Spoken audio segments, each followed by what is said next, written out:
Hello. Okay, so I'm Cassie. Welcome to my channel. Today I am recording a couple of my vlog check-ins, and today I thought I would do a quick little recap of the last couple of months of my reading because I have not stuck to my monthly schedule. Oops.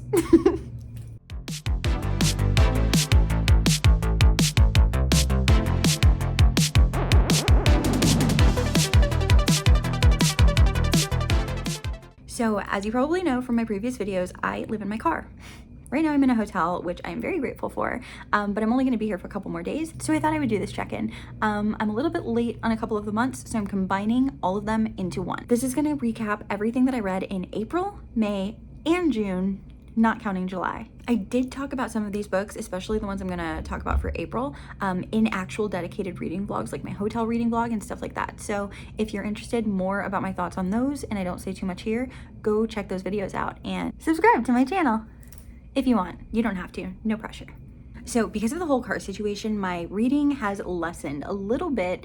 I was reading like over 30 books a month in like January and February, and then come April, I read 4. I will admit that acclimating to life in the car was not and is not the easiest thing for me. I am autistic, so I like to have a very solid schedule and routine.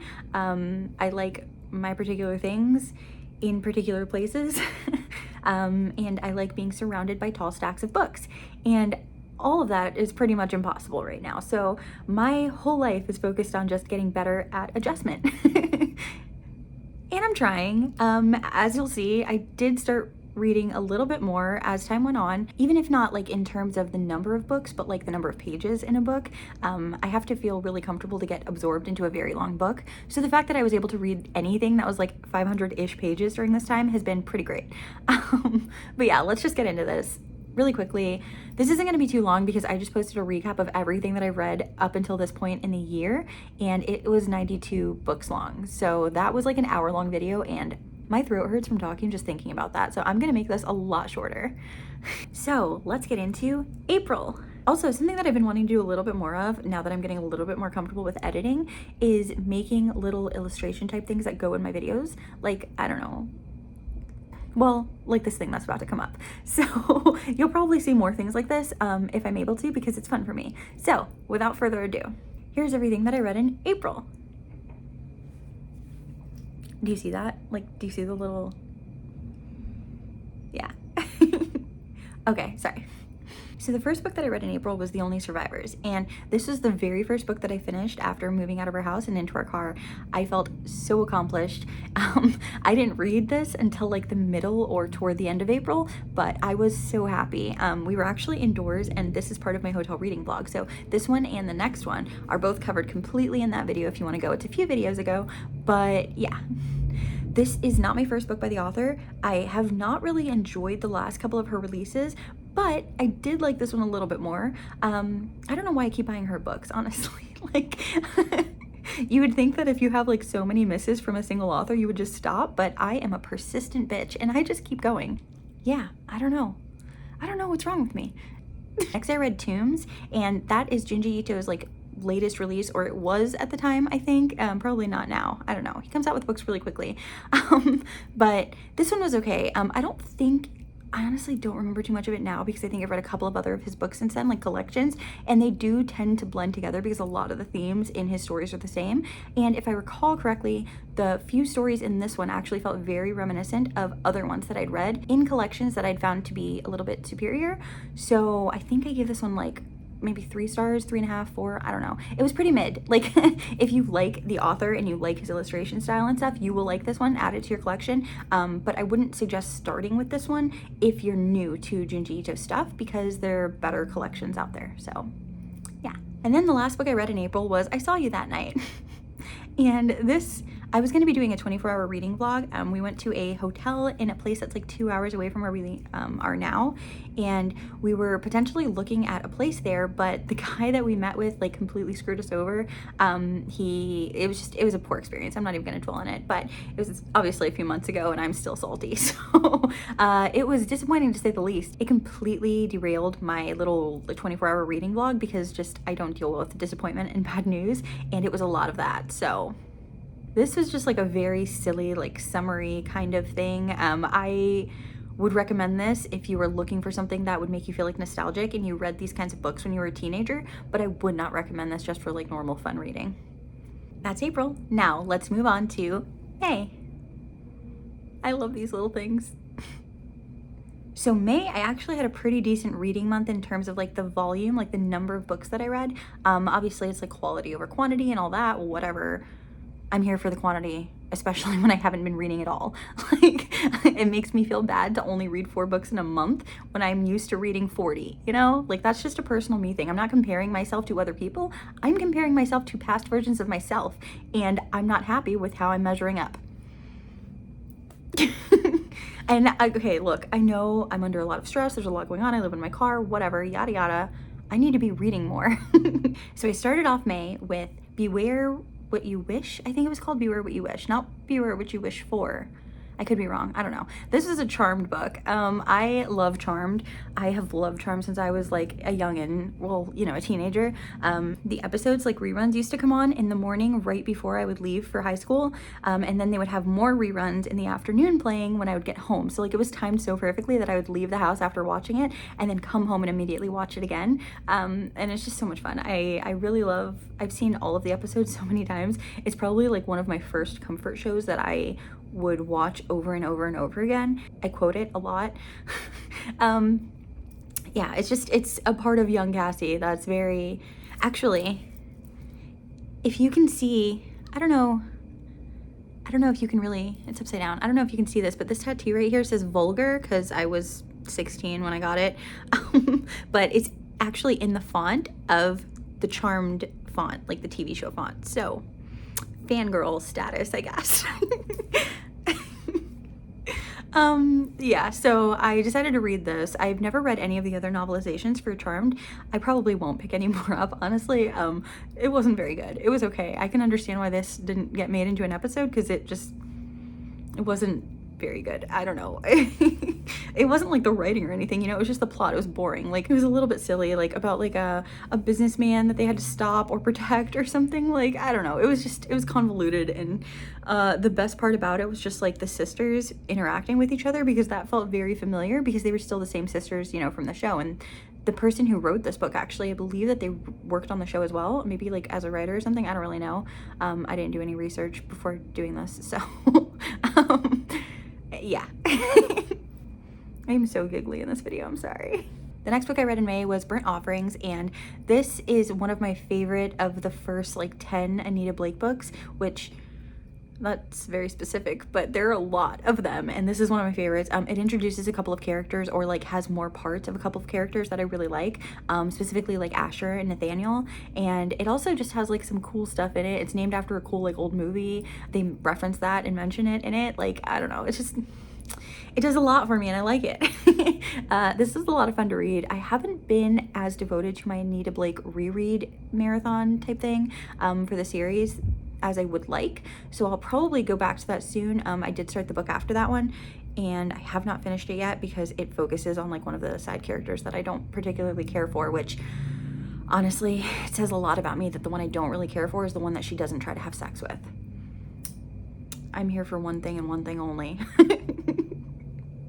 I'm probably gonna edit that out. Moving on. So I read The Merry Dredgers next, which this is like, I actually mentioned this one in either a reading vlog or in my amusement park recommendations list, I think. I mentioned it somewhere, I'm sure of it. This is actually a more recent release, and I was sent an early e-copy, and then I got it when it came out on my Kindle. It's about 2 sisters who are like not very close anymore, but they used to be, and something bad happens to one of the sisters, and the other one is like, hold on, what the fuck? Like, none of this makes sense. Where were you? Who were you with? What the hell? And as she tries to figure it out, she discovers there's like a cult. And this one, it's cool because it has a lot of different things. It has really good descriptions. It's got an amusement park setting, so if that's like kind of something that you like in books, which is something I really love, you will appreciate that. It has like a sisterly bond and like a little bit of a mystery, like what happened. I really like that as well. This is like the third, I don't know, what even are numbers? I have read other books by the author before and I've loved them. I loved this one. I want a physical copy of it. I probably will get that at some point when I'm buying books again physically. But yeah, I would highly recommend this. I think I gave it 4.5 stars.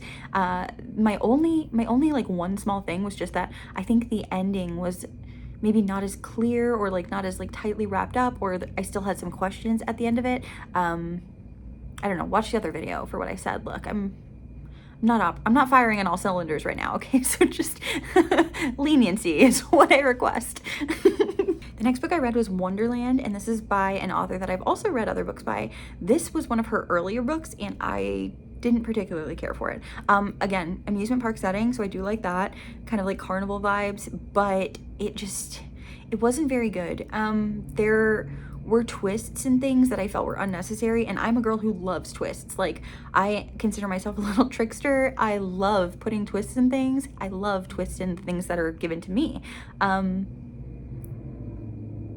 might want to rethink that. I don't know if that made sense, but anyway, I didn't really love this one. There were like a lot of characters that I just found like were very bleh.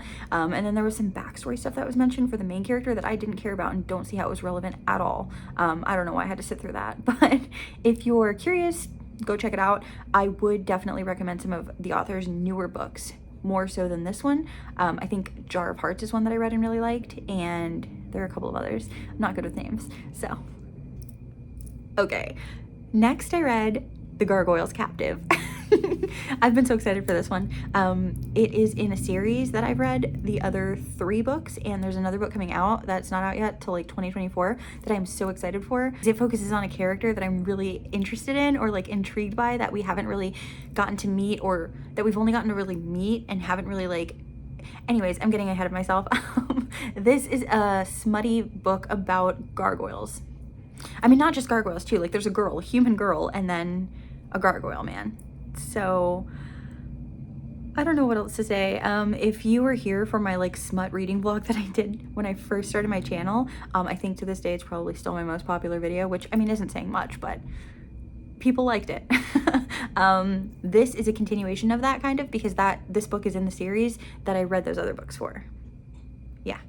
So I really liked this one. Honestly, I really like the whole series. Each one's like a little novella, and they're like so spicy, but they're also very like inclusive, and they have some stuff in them that I think like other smutty book talk recommended books don't necessarily include. So I like that about it. I don't know. The gargoyles, look, I can't be the only person who watched Gargoyles as a kid and like felt like that was very formative for them. Like, you're gonna give me a dude that's a gargoyle and a girl that's a human, and like they're gonna, yeah, I'll read it. I will read it. I am telling on myself so much. I'm literally just turning red, telling on myself. It's fine. This is fine. Last book for May, I read Even the Worm Will Turn, and this is by one of my favorite authors and one of my favorite people. This is actually a sequel to another book that I'd already read and I loved. So when I heard that there was going to be a sequel, I was so excited. I had the digital copy like pre-ordered, and like as soon as it was loaded onto my Kindle, I was so excited to read it. But it did obviously take me time because again, I can't read worth shit lately.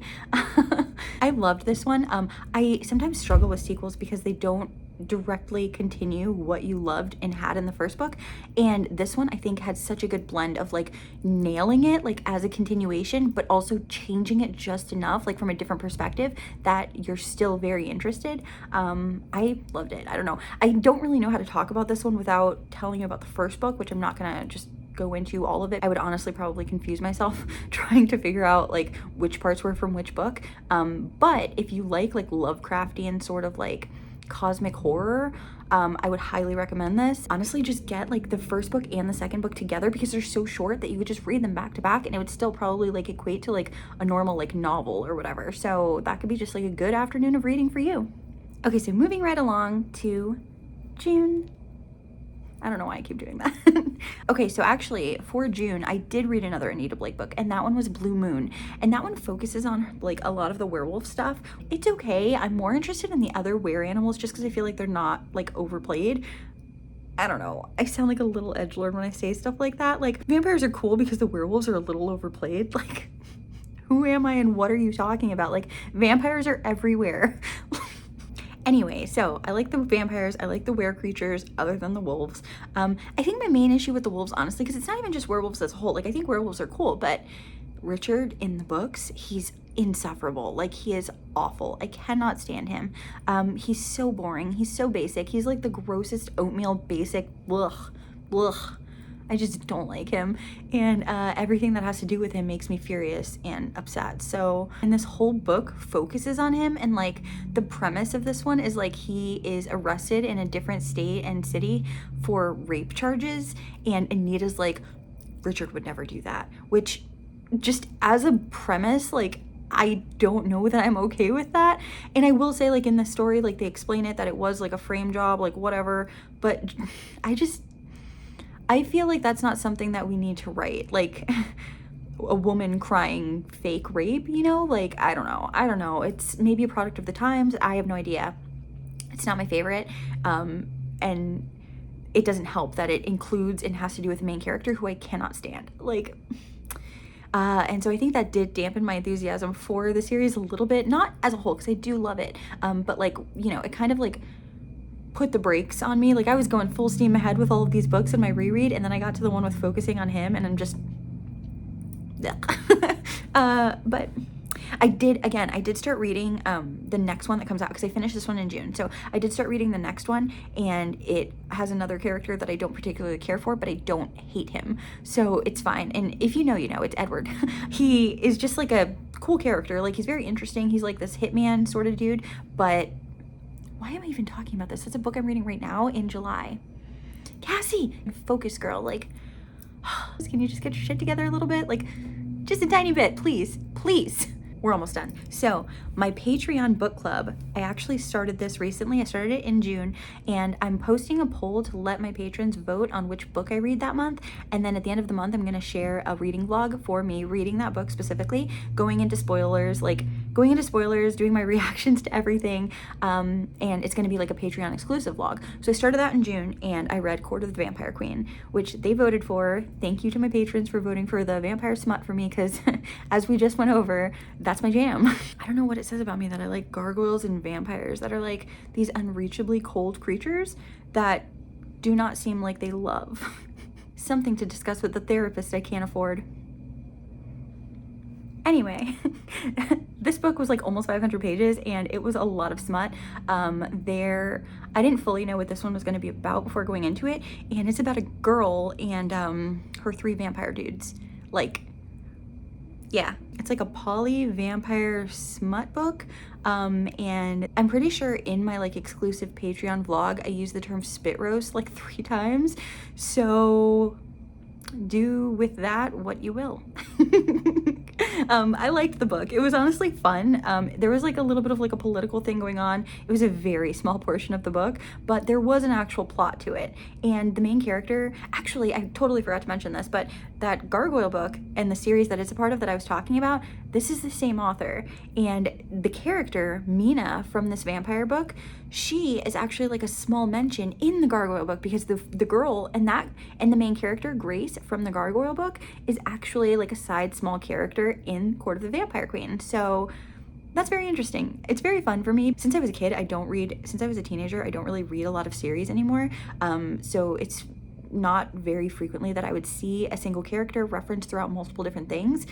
So for me, that was very fun, especially because they're 2 different series. So Court of the Vampire Queen is actually 3 novellas combined, and I did not know that going into it. But yeah, that was really cool. I really liked it. I thought it was really interesting to see the same character, and I was like, oh, I know her. I remember her. I saw her getting plowed by a gargoyle. Like, well, I didn't see it, but in my mind's eye, I don't know, I have a very vivid imagination, okay?